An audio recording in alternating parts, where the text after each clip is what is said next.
The boy promised he'd pay her back someday, and Mira had no idea his cold, unreadable father was the CEO who would upend her entire life. Where are you from? Comment below and subscribe, because this story goes somewhere you won't expect. This night doesn't end the way anyone thinks. Mira Santos had almost made it to the final 10 minutes of her shift when the diner's front bell chimed. Sharp, abrupt, the kind of sound that sliced straight into her tired brain. She turned automatically, ready to greet whoever walked in, and then froze for half a second. A man and a boy had just stepped inside. Not a regular, not even close. The man moved like someone used to being watched, used to being obeyed, used to rooms changing temperature when he entered them. His suit looked out of place in a small Denver diner, his posture even more so. Too straight, too controlled, too deliberate. But the thing that unsettled Mira wasn't the suit or the presence. It was his eyes. Cold, focused, carrying the tight impatience of someone who lived by deadlines measured in seconds. Beside him, a small boy clung to his sleeve. 7 years old, maybe, bright-eyed, hopeful. But the moment the man checked his phone, the boy's expression dimmed, just slightly, like a light turned down.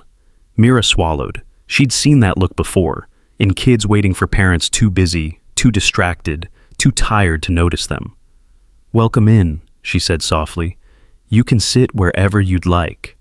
The man gave a curt nod, barely acknowledging her, already scrolling through something on his screen. But the boy glanced up, managed a shy smile, then followed his father to a booth against the wall. Mira grabbed 2 menus and approached. She could feel the shift in the room behind her, a few regulars glancing over, the kitchen staff becoming strangely quiet. Some people carried an air that demanded attention without ever asking for it. And this man, he carried it effortlessly. But the boy was different. The boy was all soft edges and nervous hands, shoulders lifting every time he tried to speak. "Hi there," Mira said, crouching down slightly so she wasn't towering over him. "What can I get you two to drink?" The man didn't look up. "Water, for both." The boy hesitated. "Dad, could I maybe have chocolate milk?" Still scrolling. "Not today." The boy nodded, accepting it without protest. The kind of quiet agreement that didn't come from obedience, but from routine disappointment. "That's all right," Mira said gently, leaning toward him instead. "How about I bring your water first? And if you're still thinking about chocolate milk later, you can let me know. No pressure." The boy brightened almost instantly. "Okay."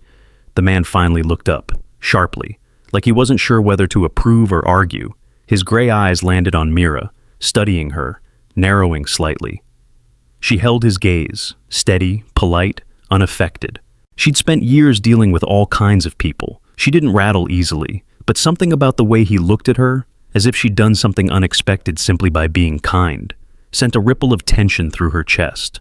She brought their drinks, set them down, took their order. The boy asked for a grilled cheese.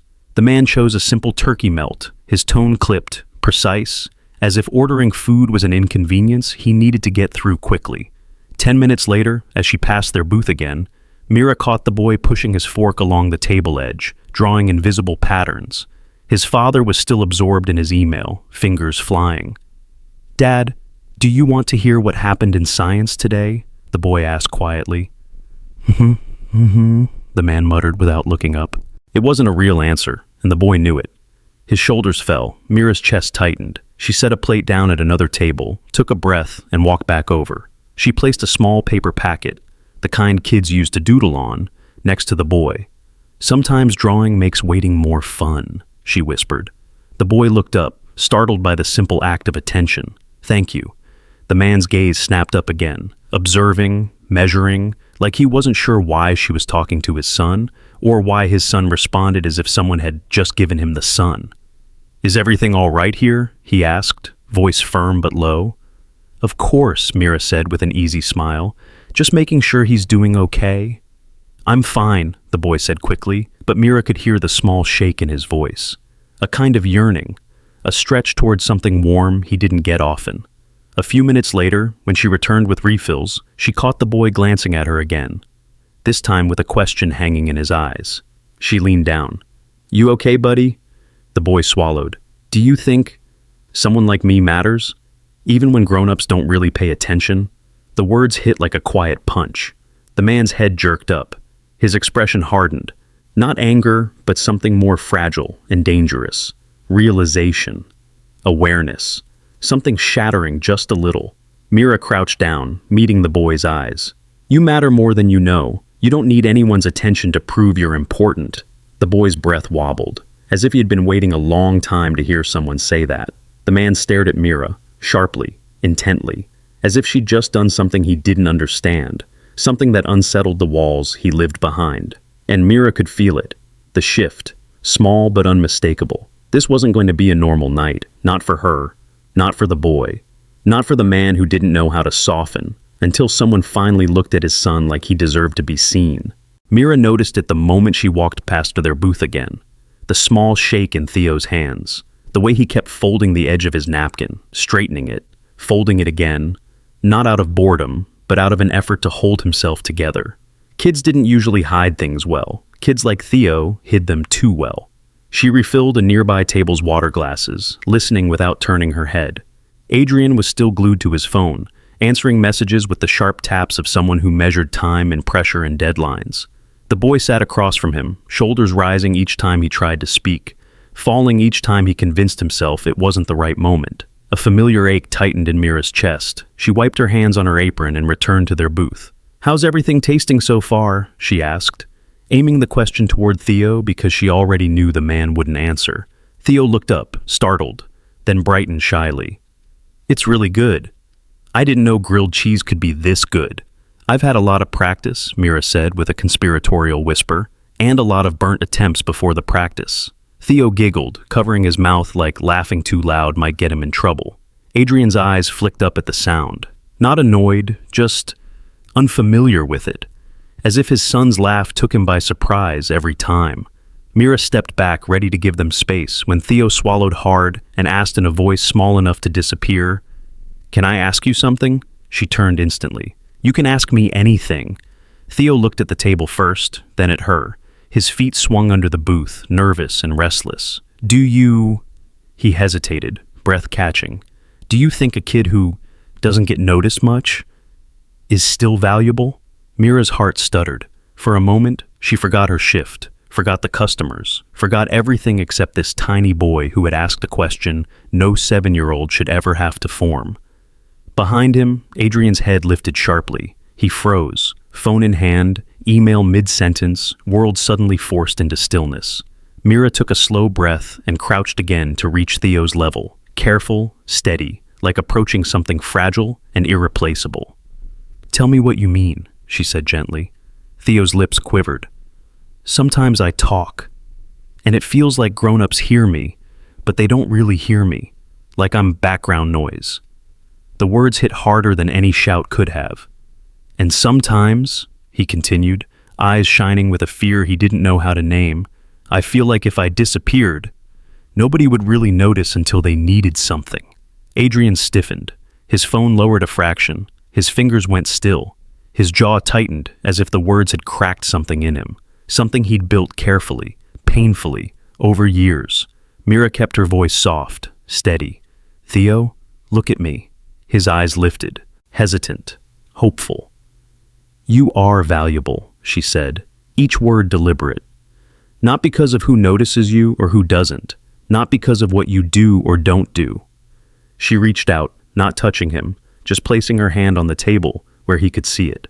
"You're valuable simply because you exist, you matter, and anyone who doesn't see that, that's their blind spot, not your fault." Theo blinked quickly, trying to hide the emotion gathering in his eyes. Adrian's breath shifted. One sharp inhale, like someone had punched through his chest armor and hit the truth squarely. Theo whispered, "Really?" "Really," Mira said. "Some people have a lot on their shoulders. Sometimes they forget to look up, but that doesn't mean they don't care. It just means they need a reminder." Theo absorbed her words slowly, like they were something warm he hadn't felt in a long time. Behind them, Adrian finally spoke. "Is everything all right here?" he asked, but the tone was different this time. Not cold, not dismissive, uncertain, as if he was trying to catch up with a conversation he didn't know he needed to hear. Mira looked up at him calmly. "We're okay, just talking." Talking about what exactly? The question came out too sharp, too defensive, not out of anger, but out of fear. About worth, Mira replied softly. And how important your son is. Adrian swallowed hard. Mira watched it. The visible shift, the realization, the guilt, the ache, the sudden awareness that he had missed something vital in his own child. Theo, sensing the tension, shrank back slightly. Mira stepped in gently. "Hey," she said to the boy, "you don't ever need to hide how you feel, not here." Theo nodded, small but sincere. Adrian studied her, really studied her, as if he had never seen kindness used with precision before, as if he didn't understand how someone could disarm a hurting child so effortlessly when he himself, with all his power, struggled to connect. "You're good with him," Adrian said quietly, the words stiff like he wasn't used to giving compliments. "I just listen," Mira replied. "That's not something everyone does." His voice was lower now, almost raw. For a moment, they held each other's gaze, his uncertain, hers steady. And an unspoken exchange passed between them, something like a beginning, something like a warning, something neither of them could name yet. Theo picked up the little napkin packet Mira had left earlier and started drawing again. This time not out of sadness, but because he felt safe enough to. Mira rose to her feet, offering him one more warm smile. "I'll check on you two in a bit, okay?" "Yes, ma'am," Theo said, a spark returning to his voice.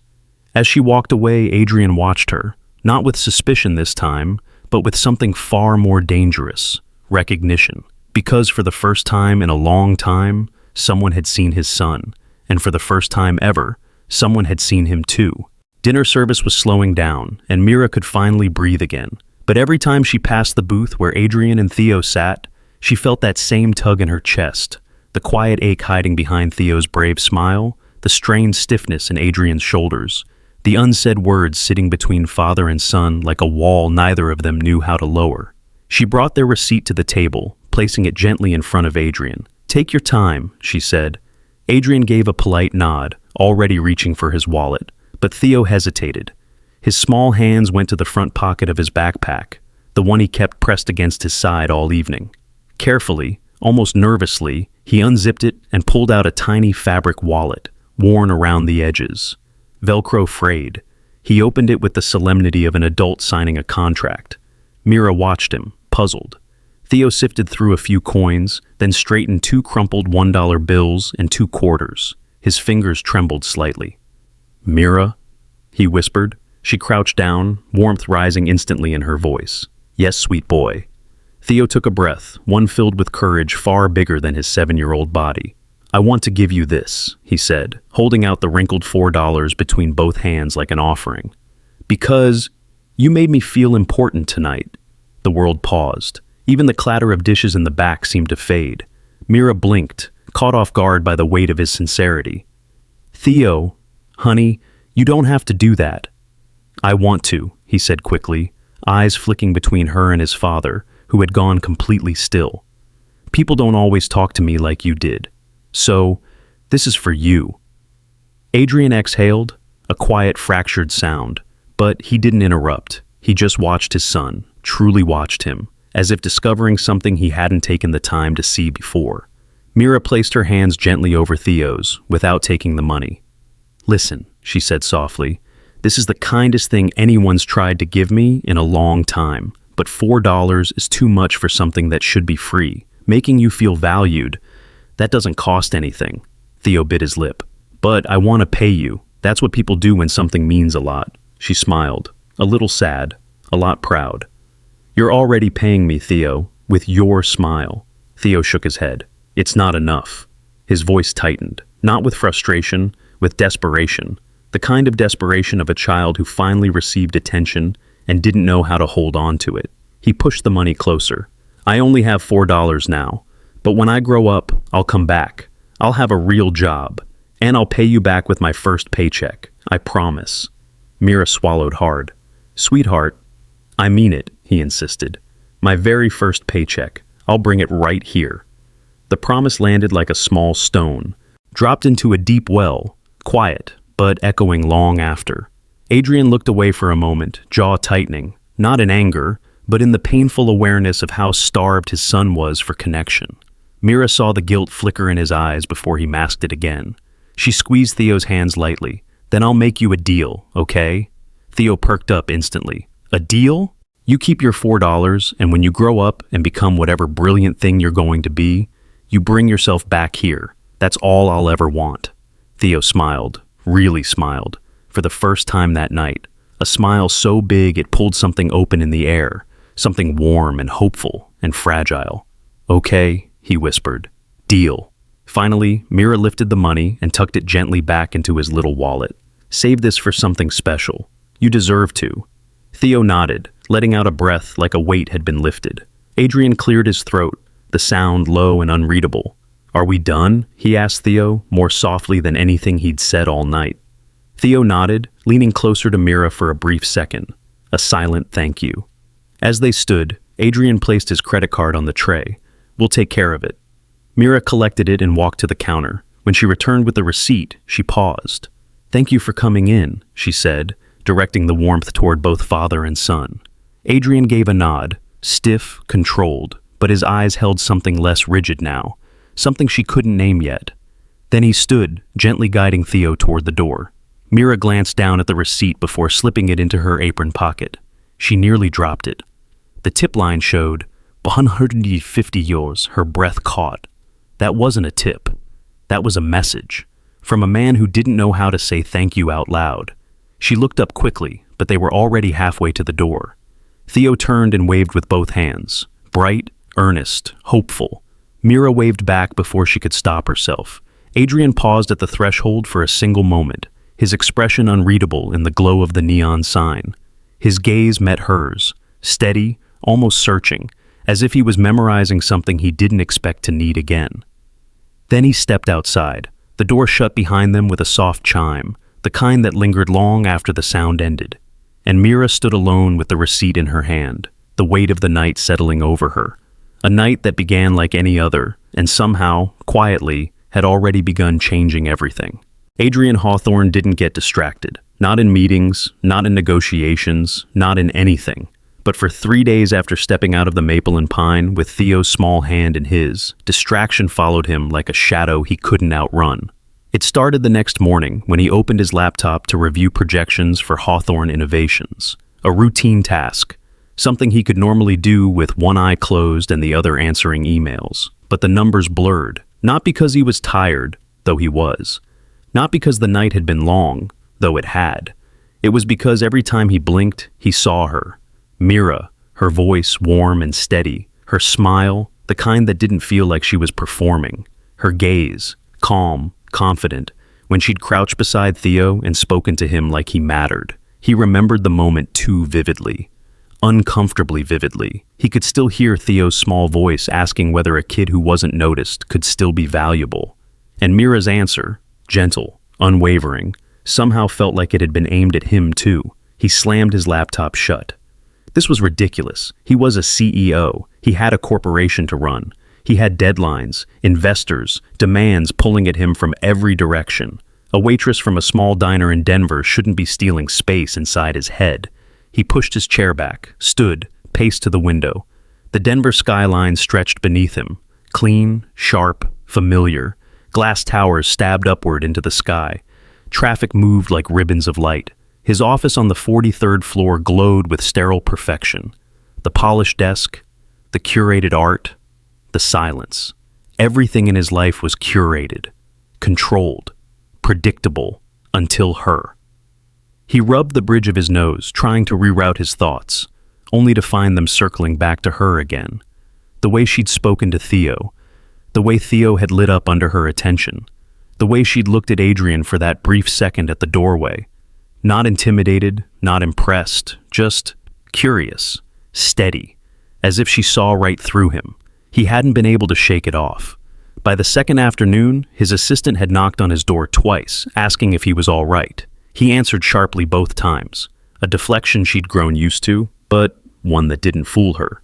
By the third morning, he was standing in front of another untouched cup of coffee, staring at a quarterly report he still hadn't fully read, when his father walked into the office without knocking. Everett Hawthorne was one of the few people alive who did that. At his age, Everett moved slower, but his presence remained as solid as the man he used to be, the The former CEO, the patriarch of their family, the person Adrian had modeled his work ethic after, and his emotional distance. "What's going on with you?" Everett asked, shutting the door behind him. Adrian didn't turn around. "I'm working." "You're staring at a spreadsheet like you're waiting for it to speak English. It is English." "Don't be clever," Everett said, lowering himself into the chair across from Adrian's desk. "Something's off." Adrian kept his gaze fixed on the skyline. "Nothing's off. 3 days of unfocused meetings says otherwise." Adrian's jaw flexed. "I'm handling everything fine." "Handling," Everett repeated slowly, "is not the same as doing well." Silence stretched between them. Everett watched him with the slow, searching look of a man who had spent decades reading boardrooms and children with equal precision. "This is about Theo," Everett said finally. "Isn't it?" Adrian stiffened. "Theo is fine." "No, he's not." Everett's voice was gentle but unyielding. "And neither are you." Adrian turned, irritation prickling under his skin. "We're managing as we always have." "That's exactly the problem." Adrian set his hands flat on the desk. "I'm doing my best." "I know you are," Everett said, "but your best is built on walls you can't see past anymore." Adrian's throat tightened. He hated these conversations, the ones that pressed too close to the truth he didn't want to examine. "Dad, I don't want to discuss this right now." "I do." Adrian exhaled through his nose, tension rising. "Nothing happened. Nothing is wrong." Everett studied him for another long moment, then said, "You've been somewhere else ever since you took Theo out for dinner. He talks about it constantly." Adrian's chest tightened. "Does he?" "He said someone talked to him. Really talked to him." Adrian swallowed hard. Images flickered again. Mira leaning close to Theo, her voice gentle, the boy's shoulders lifting like he'd finally been seen. Everett continued quietly, "You're shaken, and I want to know why." "I'm not." "You are." The words landed with precision. Adrian pressed his fingers against the edge of the desk, hard, as if grounding himself. "It was just a diner," he said finally. "Just a moment." "Then why does it look like the moment is still happening?" Adrian didn't answer.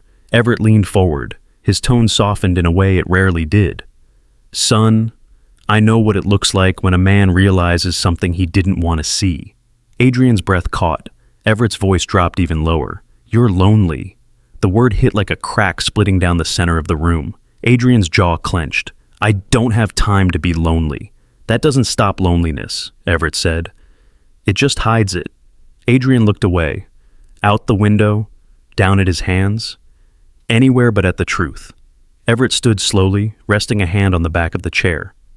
"You're allowed to want connection," he said quietly, "even if you don't know what to do with it." Connection. The word pulsed in Adrian's mind. Unwanted. Undeniable. He thought of Mira's quiet courage, the anchor in her voice when she spoke to Theo, the steadiness in her eyes when she looked at him. Something in him shifted, something dangerous, something undeniable, something he couldn't compartmentalize. Everett headed toward the door, pausing before he left. "When you're ready to talk," he said softly, "I'm here." The door closed. Adrian stood alone in the vast glass-walled office, towering above the city, surrounded by everything he'd built and haunted by the one thing he couldn't control. The memory of a waitress with warm hands, steady eyes, and a kindness that had struck deeper than he wanted to admit. And that was when he finally whispered to the empty room, "What are you doing to me?" He didn't know the answer yet, but the shift had already begun. Adrian had always believed that discipline solved everything. Structure, order, precision. His calendar was the backbone of his life, carved down to the minute. Saturdays were no exception. Saturdays were for catching up, strategizing, reviewing long-term projections, preparing for the week ahead. But Everett's words kept echoing like an insistence he couldn't silence. "You're missing your son's childhood." It wasn't a reprimand, not even an accusation. It was simply true, and the simplicity of it was what struck the hardest. That night, Adrian sat in his office long after his team had gone home. His phone buzzed repeatedly with notifications, but he didn't check them. He stared at the city lights instead, feeling the weight of something he'd ignored for too long. Theo's voice drifted through his memory, soft but piercing. "Do you think a kid who doesn't get noticed is still valuable?" Something inside him broke open all over again. He opened his calendar app, a fortress of commitments, meetings stacked on meetings, calls that couldn't be moved, appointments that seemed immovable, yet all of it suddenly felt negotiable. He hovered over Saturday. He clicked again. One by one, he canceled everything. The app flashed warnings. Are you sure? He confirmed them all without hesitation. For the first time in years, his Saturday was blank. Theo woke up before sunrise. That wasn't unusual. What was unusual was finding his father still home. The sound of cereal clinking into a bowl made Theo freeze in the doorway of the kitchen. Adrian Hawthorne, the man who normally left before the sun, was standing by the counter reading instructions on a cereal box as if it were a brief from the board. Theo blinked. Dad? Adrian looked up, caught in the act like he'd been doing something rebellious. Morning. You're here? Theo sounded unsure, maybe even suspicious. Yes, I thought we could have breakfast together, Adrian said. The words felt foreign, like he'd borrowed them from someone more emotionally fluent. Theo stared at him, bowl in hand. But today's Saturday. It is. And you're not going to work? Adrian took a breath, steadying himself for the honesty he owed. Not today. Theo looked down at his bowl, then back at him, as if trying to make sense of this alternate universe. His voice lowered. Did I do something wrong? That hit Adrian deeper than anything Everett had said. No, he said quickly. Not at all. I just want to spend the day with you. Theo's face lit slowly, like sunrise over snow, hesitant, then warm, then brilliant. Really? Just us? Just us. Theo tried to hide his excitement, but the slight bounce in his step gave him away. He sat at the table, swinging his legs, unable to stay still. They ate cereal together, not in silence, not awkwardly, but gently. Theo talked about school and weather experiments and a book he'd been reading. Adrian listened, really listened. Halfway through breakfast, Theo suddenly stopped mid-sentence. Dad? Yes? Can we go somewhere today? Adrian smiled slightly. Where do you want to go? Theo didn't hesitate, not for a heartbeat. The diner, Maple and Pine. Of course. Adrian had expected it, but hearing it out loud sent a ripple through him anyway. You want to see Mira, he said, more statement than question. Theo nodded earnestly. She said I could come back and talk to her, and she listens, like she really listens, and she promised. He swallowed, as if afraid the request might be too bold. Can we go? Adrian leaned back, absorbing the certainty in his son's voice. It wasn't about the diner, it wasn't even about the grilled cheese. It was about her, the person who made space for him without effort. He forced down the uneasy flutter in his chest. This wasn't about him. Finish your breakfast, he said gently. We'll go. Theo broke into a grin so wide it made something warm spill through Adrian's ribs. A feeling he couldn't name yet. Too soft, too unfamiliar, too dangerous. But he didn't run from it this time. As they cleaned up, Theo hummed under his breath, a happy little song he made up on the spot.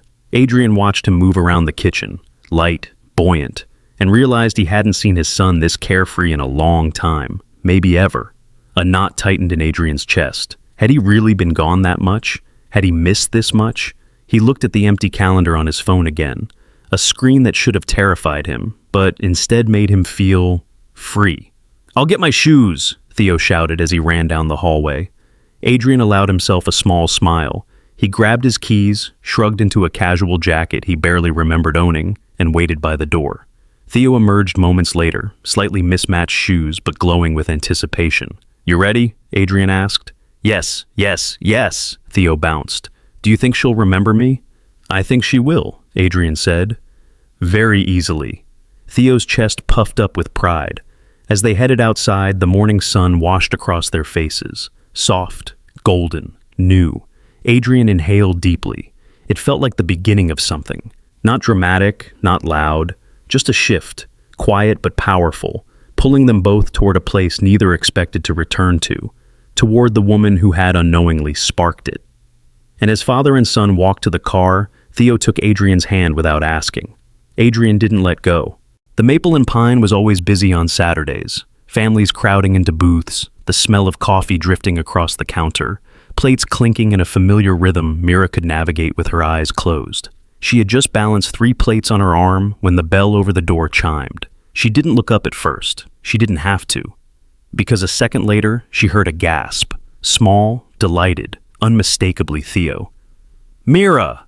The boy's voice rang across the diner like a spark of sunlight. Mira's head jerked up, and she barely had time to set down the plates before Theo sprinted toward her, cheeks flushed, backpack bouncing behind him. She blinked, stunned. "Theo?" He barreled into her like he'd been waiting weeks instead of days. Mira steadied herself, surprised laughter spilling from her lips. "You came back," she said, brushing a hand gently across his shoulder. "And you're supposed to walk inside diners, not run like you're escaping a tornado." Theo grinned. "But I had to. I didn't want you to disappear before I got here." "Disappear?" Mira chuckled. "I'm here almost every day. Dad said we could come. He really did." At that, Mira lifted her gaze. Adrian was standing just inside the doorway, hands in his pockets, posture composed, eyes unreadable. But something was different. Subtle, but there. He didn't look like the man who'd left 3 nights ago, tense and cold and armored. Today he looked less guarded, still sharp, still controlled, but with a faint crack in the ice. Mira straightened, smoothing her apron, professional, calm. "Mr. Hawthorne," she said with a polite nod. "Good to see you again." "It's Adrian," he replied automatically. That caught her off guard. Just a little. She smiled softly. "Well, good to see you again too, Adrian." Theo tugged her hand. "Can we sit at the same table, the one by the window?" "You absolutely can," Mira said. "It's open. Let me clean it off." Before she could move, Theo tightened his grip on her hand, pulling with earnest excitement. "Come with us."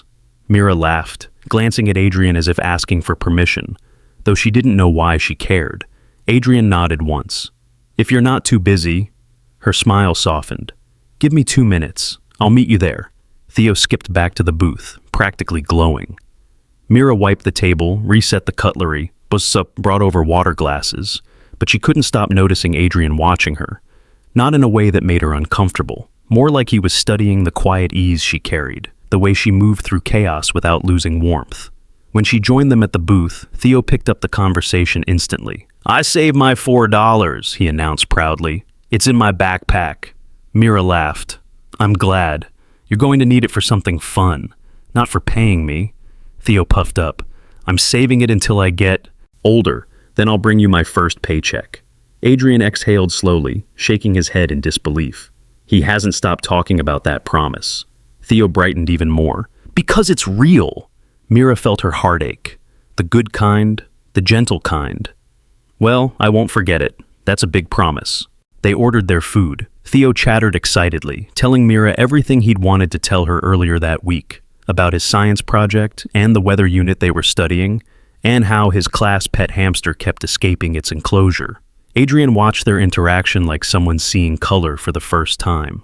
Whenever Mira laughed softly at something Theo said, his son sat up a little straighter. Whenever she returned his enthusiasm, he glowed. Whenever she quietly encouraged him, he leaned in closer. And every time, Adrian's posture changed a little. Shoulders lowering, gaze softening, breath easing. Mira didn't miss it. She just didn't mention it. After the meal, the diner grew louder. Weekend crowds poured in, and Mira needed to return to her tables. "That was the best lunch," Theo declared, hugging her waist. "I'm glad," she said warmly. "Come see me again sometime." Theo looked panicked. "But we just got here. Can't we do something else, like something outside?" "Theo," Adrian said gently, "she's working." "I get off in about 20 minutes, Mira offered, before thinking too long about it. "And it's a beautiful day. I could use some fresh air." Theo lit up like she'd handed him the moon. Adrian looked at her slowly, carefully. "Fresh air?" Mira nodded, tucking a loose hair behind her ear. "There's a deli down the street. We could grab a few sandwiches and head to Willow Ridge Park. I sometimes go there to unwind after shifts." Theo gasped. "Picnic? Picnic? Picnic?" Mira laughed. "Yes, that." Adrian's brows lifted slightly. "A picnic." His tone suggested he couldn't remember the last time someone invited him to something so normal. "You don't have to," Mira said quickly. "I didn't mean to overstep. I know you have work or commitments." "No," Adrian cut in, quieter but very clear.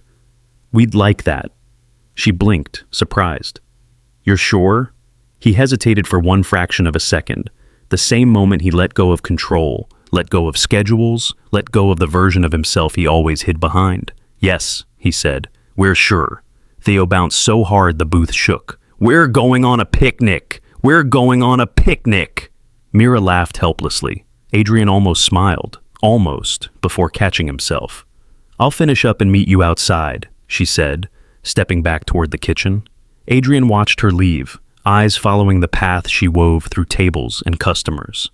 Theo watched him watching her, then whispered loudly, "Dad, do you like her?" Adrian blinked, caught off guard. "She's kind."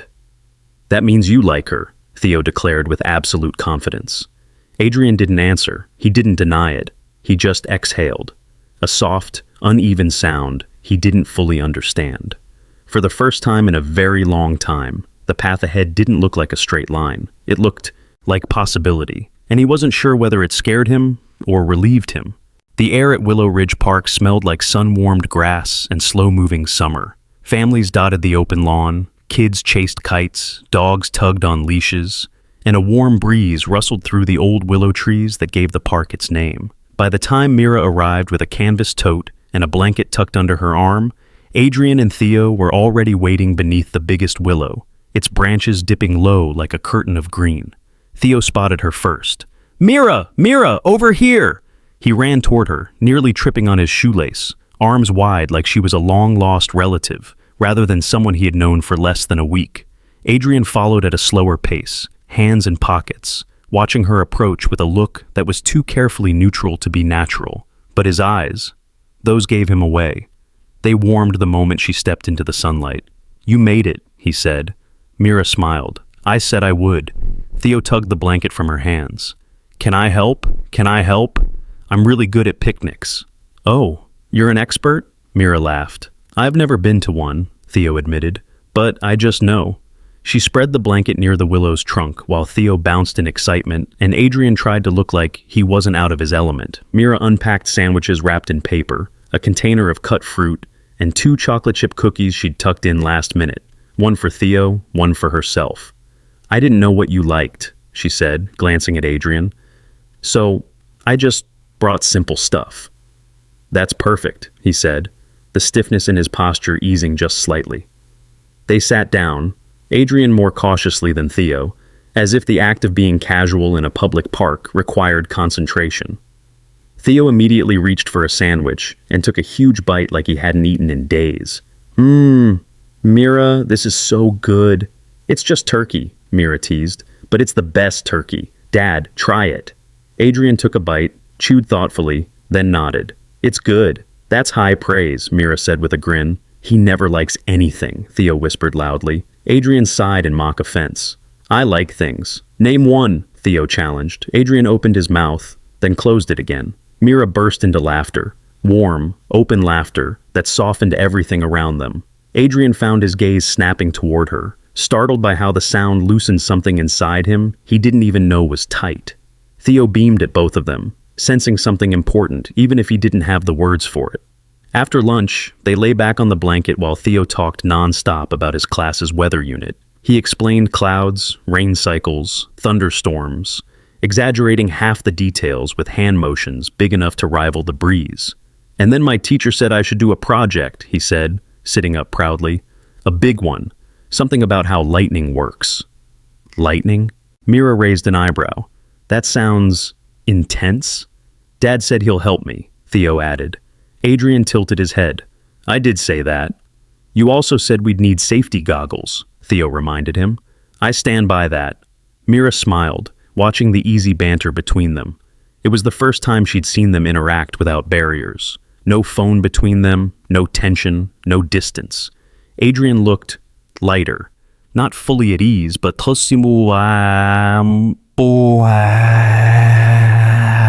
closer to it than she imagined he ever let himself be.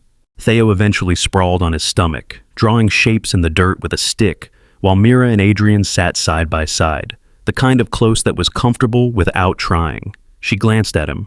"You did a good thing, you know." "What do you mean?" "Being here, with him. This is the happiest I've seen him." Adrian exhaled slowly. Sometimes it feels like I'm trying to learn a language everyone else already speaks. Parenting doesn't come with a dictionary, Mira said. But you're trying. That's more than most people realize. Adrian looked at her, really looked, and something in his expression shifted. Why are you so sure about that? Because I grew up with someone who tried too, she replied, his brows knit. Your dad? Mira nodded. He's worked night security for as long as I can remember. 2 jobs sometimes.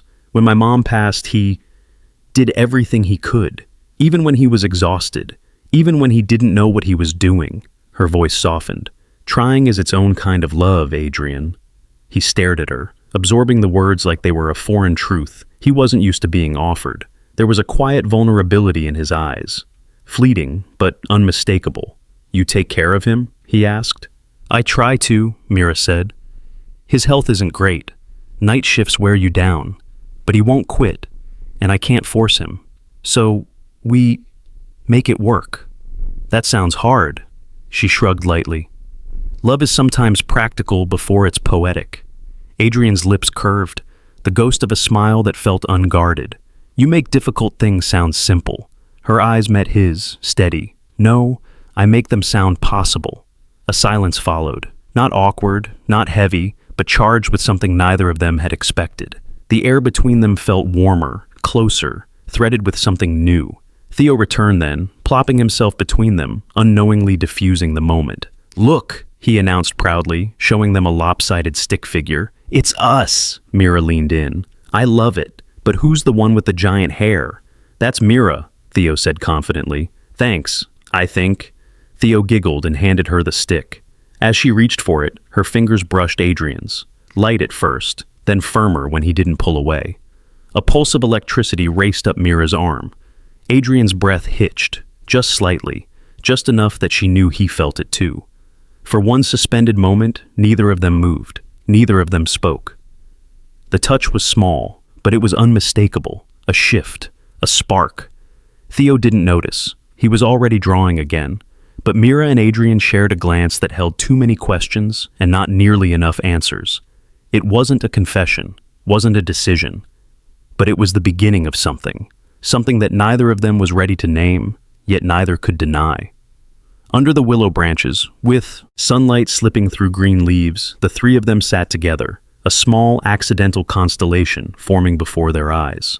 Golden hour settled over Willow Ridge Park like a warm blanket, soft light spilling through the willow branches, turning everything gentle and quiet. The picnic was mostly finished now, crumbs left on wrappers, the fruit container half empty.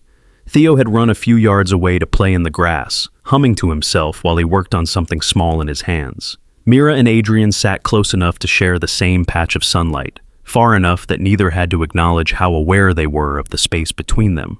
For a while, they didn't talk at all. The silence wasn't uncomfortable. It was the kind that invited honesty, simply because there was nothing pressing in the way. Adrian watched his son running back and forth under the trees. Something softened in his posture, a barely there ease. He looks happy, Mira said quietly. Adrian nodded. He is. He doesn't laugh like that often. Kids laugh when they feel safe, she replied, not just when they're having fun. Adrian was silent for a long moment, longer than she expected. Then he exhaled, a slow, careful release, as if he were peeling off armor that had been welded on. I'm not good at this, he said, at connection, at closeness. Mira turned her head gently toward him. Most people aren't. No, he said, shaking his head softly. Not like this, not like me. She waited, patient, steady, giving him the space to continue. He looked down at his hands, fingers interlocked tightly. My mother died when I was 13. There was no tremble in his voice. It was too practiced, too worn to tremble. The kind of truth someone has repeated internally so many times it becomes memorized. It was fast and slow at the same time, he continued. One of those illnesses you learn too early you can't bargain with. She was bright one moment, fading the next. And I kept thinking if I loved her a little less, maybe losing her wouldn't hurt so much. Mira swallowed, hurt threading through her chest. Adrian. My father shut down, he said. I modeled myself after him. Work, control, order. Don't sink, Don't feel. Don't give anything too much room, or it'll take everything. His gaze drifted to Theo again. That's why I'm afraid, he admitted softly. I'm terrified of loving anyone too deeply. Terrified that if I do, I'll lose them, and I won't survive losing someone again. The confession trembled between them, not in his voice, but in the quiet vulnerability of finally being witnessed. Mira leaned closer, her tone barely above a whisper. You're not weak for being afraid. You're human for being afraid. He looked at her, eyes stormy with something unnamed. She held his gaze. But no one, absolutely no one, stays strong their whole life by standing alone. Even the strongest people need someone beside them sometimes. Adrian blinked, as if the words hit, somewhere he had forgotten existed. No one ever told you that, did they? She asked softly. He didn't answer. He didn't have to. The wind rustled through the willow leaves, and a burst of laughter pulled their attention. Theo running toward them, holding something small and red. Look, Theo announced breathlessly. I made Mars, and it has a tiny flag, and craters, and it spins. In his hand sat a lumpy, adorable clay sphere painted red-orange and decorated with tiny dents. A toothpick flag stuck out of the top. Mira gasped dramatically. Theo, that's amazing, Theo beamed. Really? I'd hire you for NASA right now if I could. Theo practically levitated. Adrian took the model, turning it gently in his hands. You did all this today? Yep. I brought clay in my backpack for emergencies. Emergencies? Mira teased. What kind of emergencies require clay? Art emergencies, Theo said, dead serious. Adrian laughed, a short, surprised sound, like he hadn't meant to let it escape. Mira felt something warm settle in her chest at the sound. Theo plopped onto the blanket, still glowing with pride, leaving them a few feet of space again. He was immersed in reorganizing his clay tools when Adrian spoke quietly. I don't want to keep doing this wrong, he said. Mira looked at him. Doing what wrong? Being a father, being a person? He paused, searching for the right words. I want to be better, for him, and maybe for someone else too. The world seemed to still around them. Mira felt her breath catch, a soft, unsteady flutter. Adrian cleared his throat, suddenly looking awkward in a way that was almost endearing. I was wondering if, he hesitated, jaw tightening with nerves, if I could contact you outside the diner. Mira blinked. Contact me? He exhaled, clearly frustrated at himself. I'm trying to ask for your number. Apparently not well. Her lips curved. Adrian Hawthorne, the man who negotiates billion-dollar deals, is nervous about asking for my number? His cheeks warmed. The faintest color, but visible. Extremely, he said. Mira smiled, a full, gentle smile that made his eyes soften even more. Then I should make it easier on you. She took out her phone, handed it to him. Put your number in. His fingers brushed hers, a light touch, but enough to pull a breath from both of them.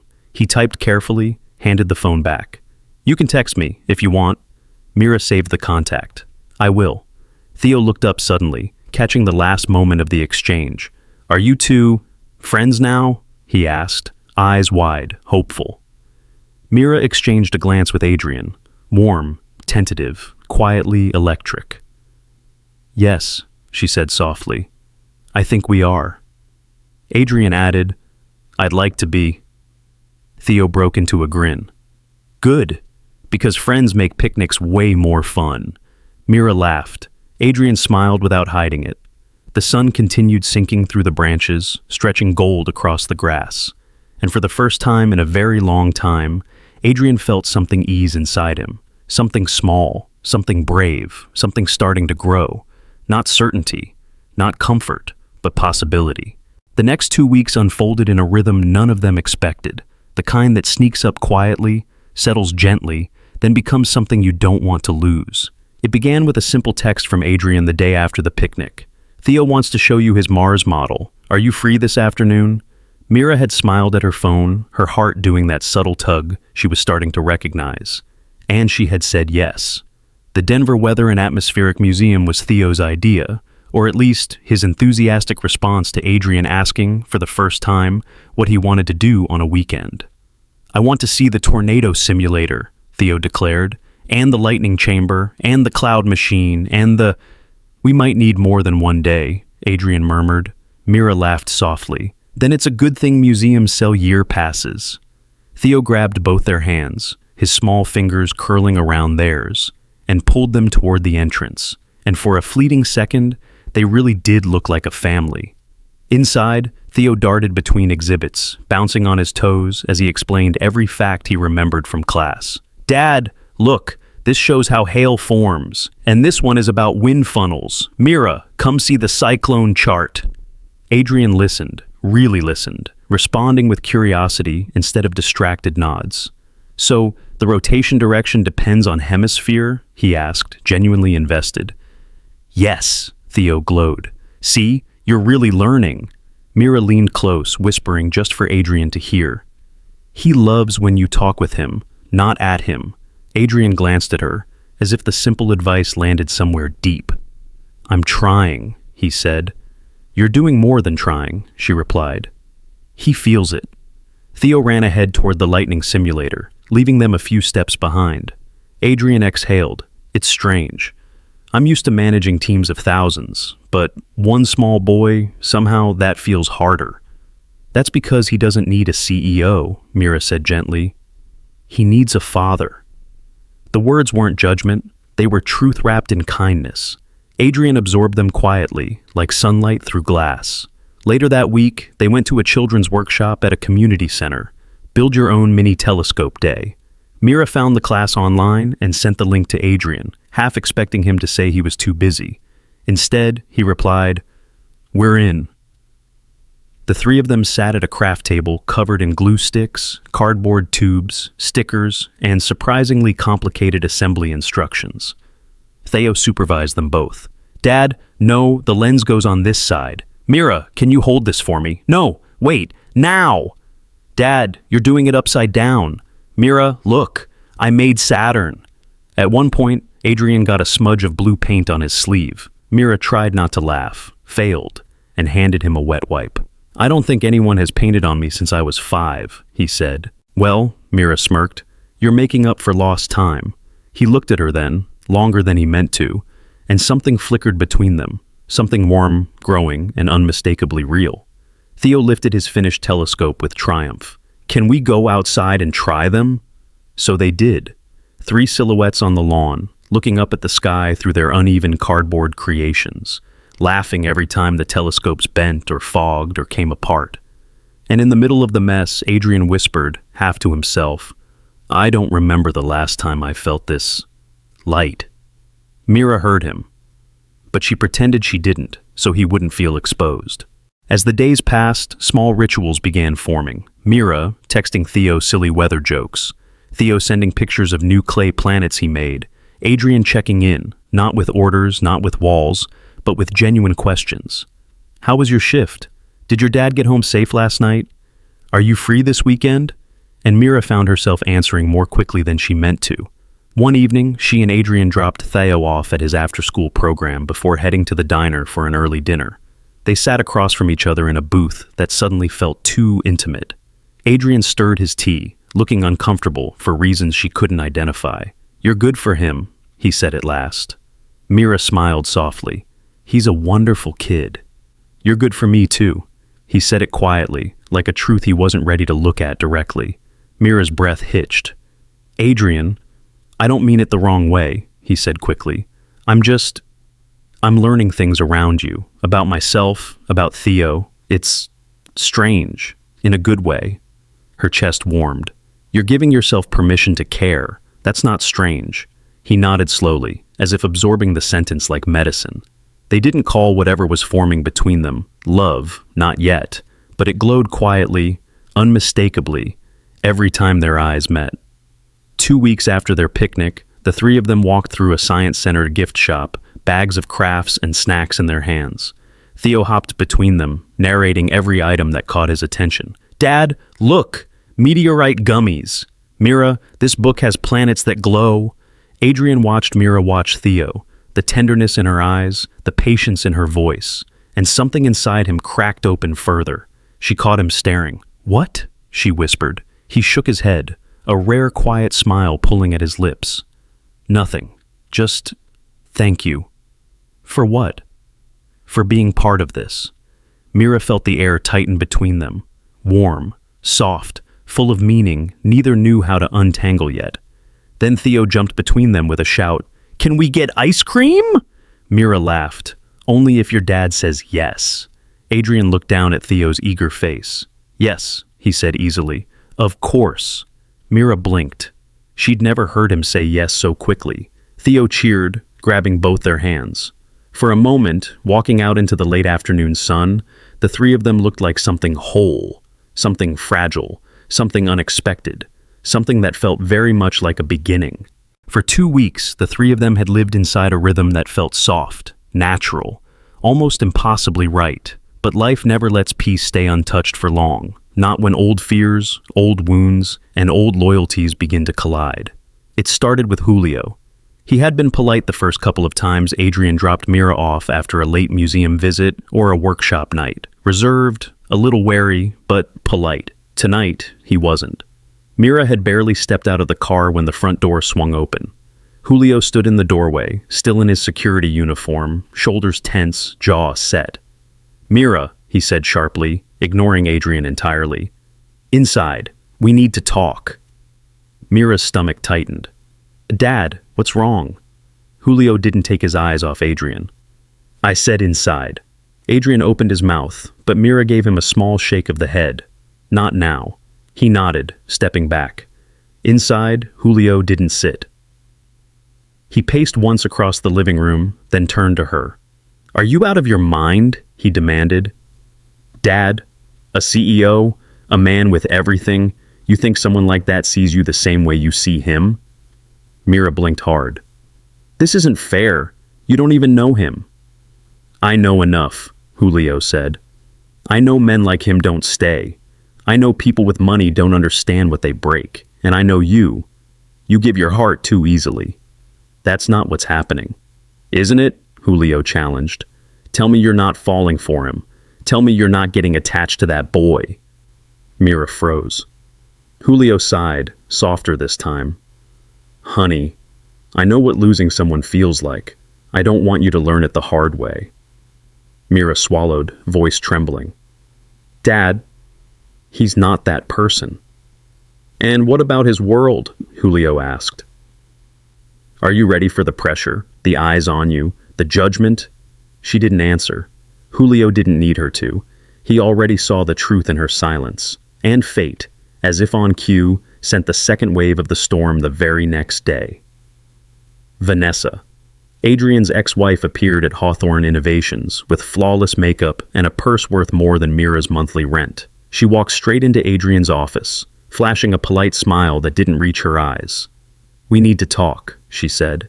Adrian set down the file in his hands. "About what?" "Theo," she replied casually. "And the woman he keeps mentioning." Adrian stiffened. "Mira." "Yes, that one." Vanessa sat down without being invited, crossing her legs elegantly. "He's attached. Too attached. You know how sensitive he is, and you know how quickly he gets hurt." Adrian inhaled slowly.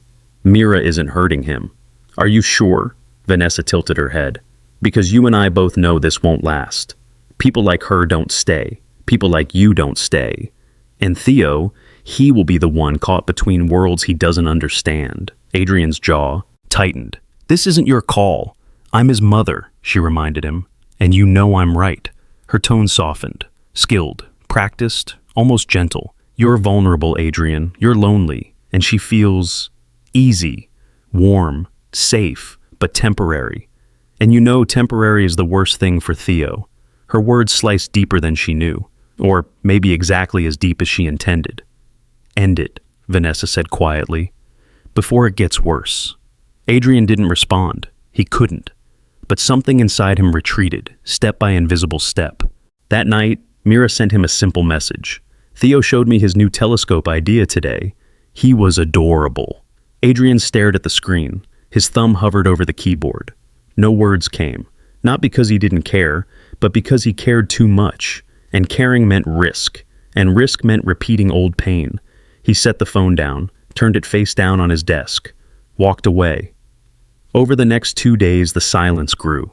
Texts from Mira came gently, never pushy. Hope you both had a good day. Tell Theo I'm saving him a cookie next shift.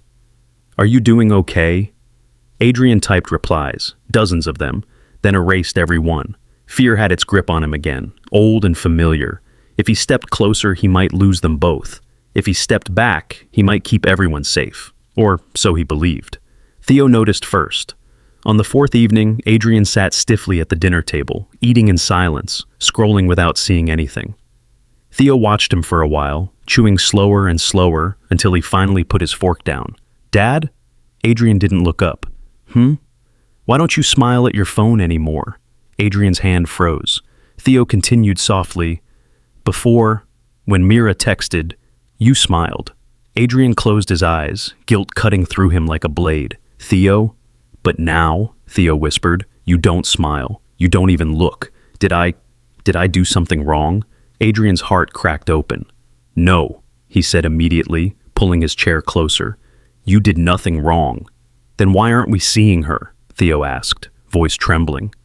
I liked when she laughed. I liked when you laughed. I liked when all three of us were together. Adrian swallowed, hard. The truth pressed at the back of his throat. I'm afraid. I'm afraid of losing this. I'm afraid of breaking you both. I'm afraid of being happy again. But he couldn't say any of that. He could only reach out and touch Theo's shoulder.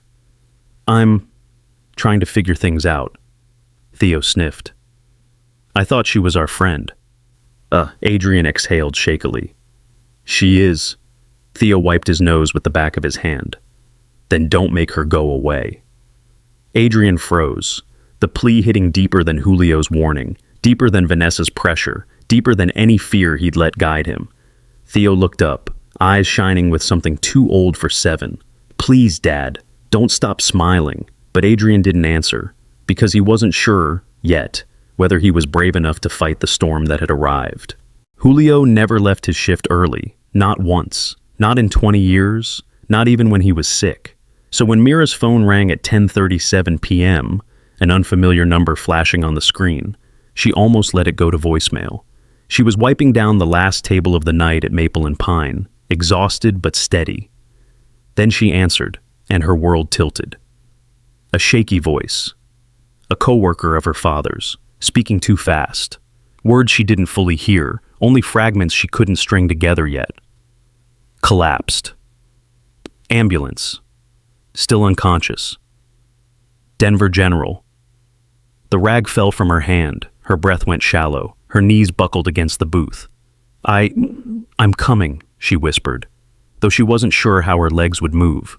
When she rushed out the door, the cold wind didn't matter. The distance didn't matter. Her exhaustion didn't matter. All she could think about was her father, lying somewhere under bright hospital lights with no one beside him. Her hands shook as she tried to call a cab. Tried again, failed again. Tears blurred everything. Then another thought hit with sudden force. Adrian. She didn't want to bother him, didn't want to drag him into her fear, didn't want to be a weight he hadn't chosen. But she needed someone, and he had told her, more than once, to reach out if she ever needed help. Her thumb hovered above his name. She pressed it. The phone rang once, twice. Mira? His voice came through instantly, tense, alert, already rising with worry. What happened? She didn't realize she was crying until she heard herself gasp. It's my dad. He collapsed. They took him to the hospital. I don't know what to do. I'm coming, Adrian said. No hesitation, no breath between syllables. Stay where you are. I'm on my way. 5 minutes later, his car pulled up, headlights washing over her trembling silhouette. Mira climbed in, unable to stop shaking. Adrian didn't speak at first. He simply reached across the console and took her hand, just held it, grounded her. I've got you, he said quietly. Whatever happens, you're not alone. Her breath broke on a sob. The hospital waiting room was too bright, too cold, too wide, a place where time didn't move properly. Adrian stayed beside her, coat draped around her shoulders, his hand still holding hers as if afraid she'd fall apart if he let go. When the doctor finally came out, Mira shot to her feet. Your father had a cardiac episode, the doctor explained. He's stable now, but we're keeping him overnight for observation. Mira's breath stuttered. Stable? Yes, he's resting. Those words, He's resting, nearly buckled her again. Adrian's hand pressed gently to the small of her back, steadying her like a quiet anchor. "Can I see him?" she whispered. "Not yet," the doctor said. "He needs a bit more time, but you can check on him soon." Mira nodded, wiping her eyes. When the doctor walked away, she folded into a chair, burying her face in her hands. And that was when she broke. Not a quiet cry, not a polite one, a raw, terrified, exhausted unraveling. Adrian knelt in front of her, hands resting lightly on her knees. "It's okay, let it out." She leaned forward instinctively, not thinking, not analyzing, and he caught her, his arms wrapped around her, firm and warm, letting her sob into his shoulder, letting her tremble without pulling away. For a long time, neither of them spoke. Then, when her breath started slowing, Adrian spoke softly into her hair. "Mira, I'm sorry." "For what?" she whispered, voice broken. "For disappearing, for pulling away, for letting fear decide for me." She stiffened slightly, pulling back enough to see him. His face was open in a way she hadn't seen before, stripped of his careful control, stripped of every wall he'd spent years building. "I thought," he said slowly, painfully, "that if I cared too much, I would lose everything again. That letting you in meant risking pain. For me, for Theo, for you. I thought stepping back was the safe choice." "And now?" Mira asked, voice small. "Now I'm sitting here realizing the truth." He swallowed hard. "There is no safety in distance, only regret." Her eyes burned again, not from pain this time, but from the tenderness in his voice. "I'm tired of living like that, Mira," Adrian continued. "Tired of surviving instead of living. I don't want to run anymore." Her breath caught. "Adrian." He cupped her jaw gently, thumb brushing a tear from her cheek. "I don't know how to love without being afraid. I don't know how to stand close without worrying I'll lose everything.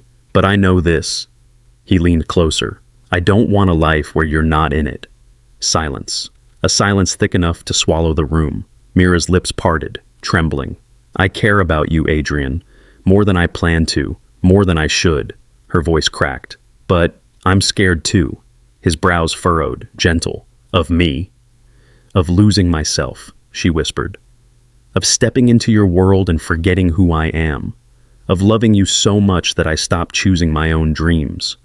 Adrian shook his head, firm but soft. "Mira, I don't want to consume your life.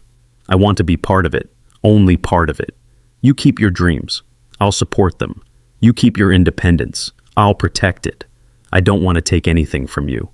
Her chin trembled. He leaned his forehead against hers. "Let me try. With you, not around you, with you." Mira's eyes fluttered closed, overwhelmed, terrified, moved beyond words. She didn't speak right away, and he didn't rush her. Finally, she whispered, "I love you." The confession slipped out like an exhale she'd been holding too long. Adrian froze, breath catching, then pulled her into him with a tenderness that felt like surrender. "I love you too," he murmured into her hair. "And I'm done pretending I don't." They stayed like that long into the night, her head on his shoulder, his hand woven into hers, waiting for the next update from the doctors, waiting for dawn to break, waiting for a world where they didn't have to hide from what they felt anymore. And for the first time in years, Adrian didn't feel alone.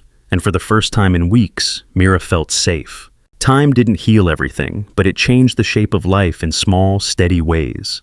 Julio recovered slowly, stubbornly, and with the kind of quiet resilience Mira had always admired. She visited him every day after her shifts, bringing soup, reminding him to take his medication, scolding him gently when he tried to get up too fast. And Adrian came with her, not once, not out of obligation, but out of a choice that became a pattern.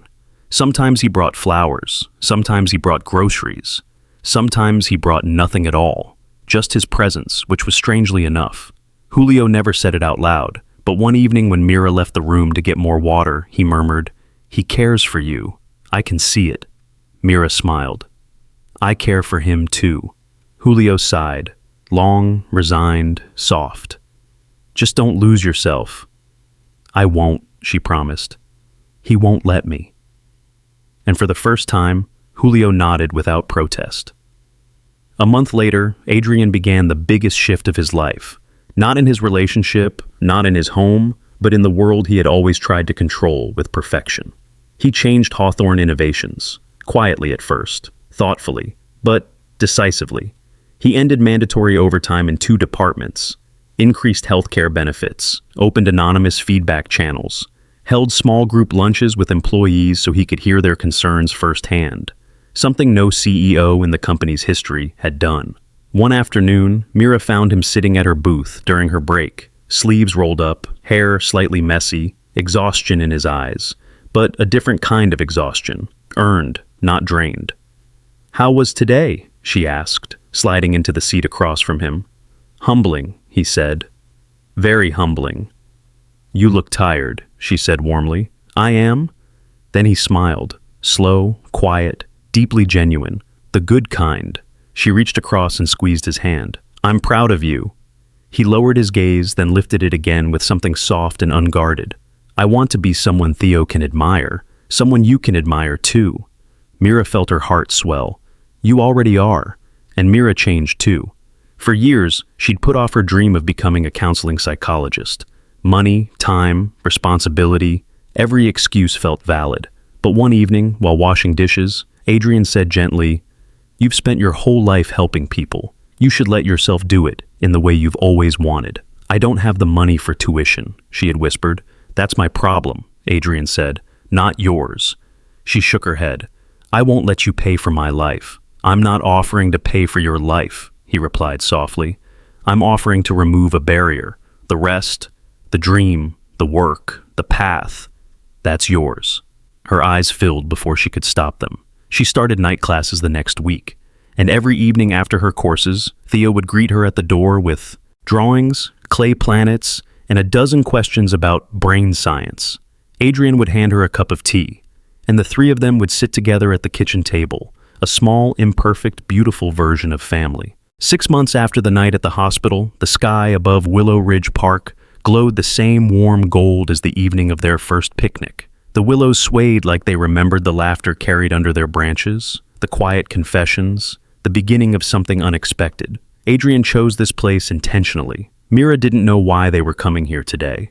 She only knew he had asked her to meet him at sunset, with a tone too soft and too nervous to ignore. She walked across the grass slowly, still wearing her work apron, hair tied back in a loose knot. Theo spotted her first, running full speed, waving his arms. "Mira, hurry!" she laughed. I'm coming! But when she reached the willow, she froze. Adrian stood beneath the branches, dressed simply but beautifully. Not like a CEO, not like a man trying to impress, but like someone standing in his truth. His hands were behind his back. His eyes, steady, warm, shining, were on her. "Adrian," she breathed. Theo bounced in excitement. "Dad, can I tell her? Can I tell her? Can I—" "Not yet," Adrian said, trying and failing to hide a smile. Mira frowned softly. "What's going on?" Adrian took a breath, the kind of breath a man takes when he's about to change the rest of his life. "Mira Santos," he said quietly, "you walked into our lives like a small miracle. Not loud, not dramatic, just steady, gentle, and somehow you rewired everything I thought I understood about family, about hope, about second chances." Her throat tightened instantly. "You saved parts of me I didn't think were salvageable," he continued. "You helped me become a father, a better man, a human being again." He stepped closer. "And I want to spend the rest of my life making sure you never doubt how much you're loved. Not by me, not by Theo, not by the family we're building together." Her breath trembled. Adrian dropped to one knee. Mira gasped, hands flying to her mouth. Theo squealed so loudly, a few birds scattered from the tree. Adrian held out a simple, elegant ring. Nothing flashy, nothing overwhelming, just something that looked like it belonged on her hand. "Mira," he said, voice steady with emotion, "will you marry me?" Tears fell before she could speak.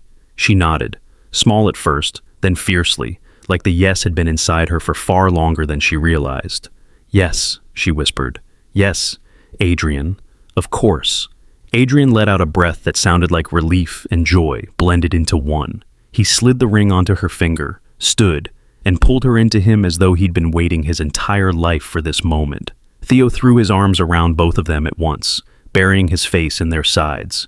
"I knew it," he shouted triumphantly. "I knew it from the very first day." Mira laughed through her tears. "You did you?" Theo nodded emphatically. "Yep." You two looked at each other like people in movies. Adrian groaned softly, but his smile was unstoppable. Mira pressed her forehead against Adrian's. "I love you," she whispered. "I love you more," he murmured.